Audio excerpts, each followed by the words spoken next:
If your builds look anything like this, or if you find yourself having the survivability of a newborn child, pay attention, because in this episode, I will explain how you can increase your HP. First, I want to talk about pass-through.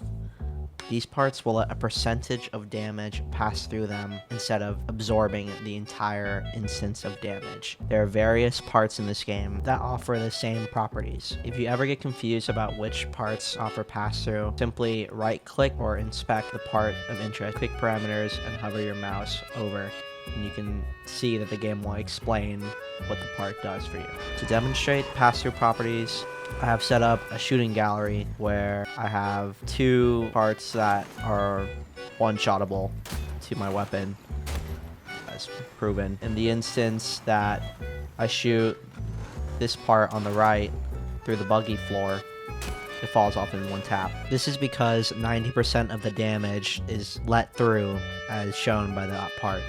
However, if I shoot this part, which has a 50% damage pass-through, it will absorb 50% of my bullet's damage. This is because the mounting bracket only allowed 50% of the bullet's damage to pass through to the part behind. Say my gun does 10 damage. If I shoot this, 1 damage shows up. If I shoot this part, which has 50%, 6 shows up. Well, it should be 5, but 6.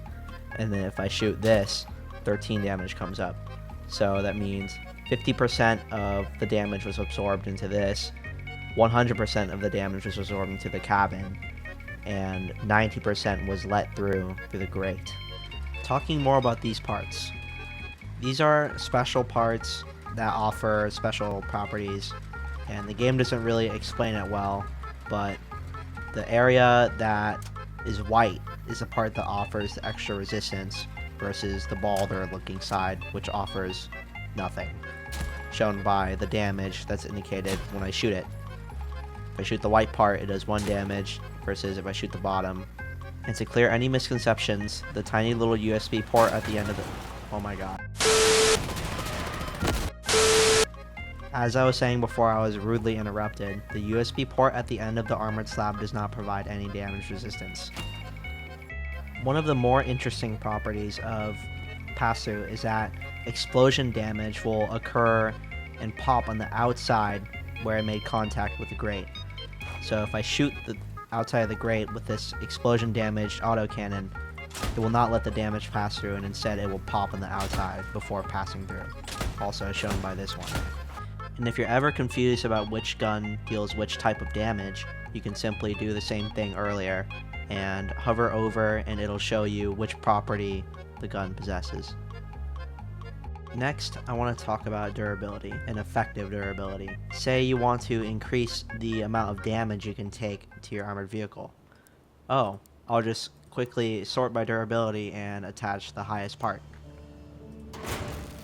What's wrong with this is that if you get shot on anywhere else but where the part is mounted, you will die.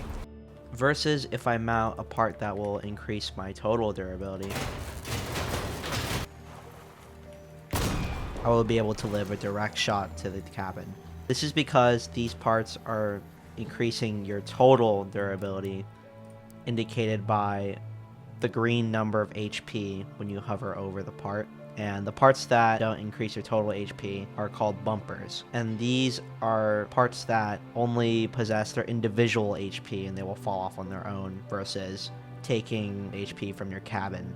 Now that we know the difference between bumpers, say you want to make a car like this, but you don't know where to put what and what to put where. Typically, you want bumpers on the car to fall off first before your cabin starts getting attacked. You can take the car to test drive and see where I would be attacking the enemy, and mostly it will be from the front. So this is the perspective of my enemy. I would want to put bumpers in front of my cabin. Those would fall off first, as opposed to structure, which is weaker to collision damage and generally has a worse mass to durability ratio. And as for structure, you'd want to kind of stuff it in the back, but on the sides is normally okay too, because that's not where you're typically getting shot versus the front. If you wish to see more of this content, this is only the first episode of many to come in the future.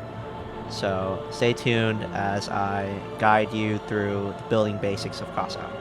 Thank you for watching.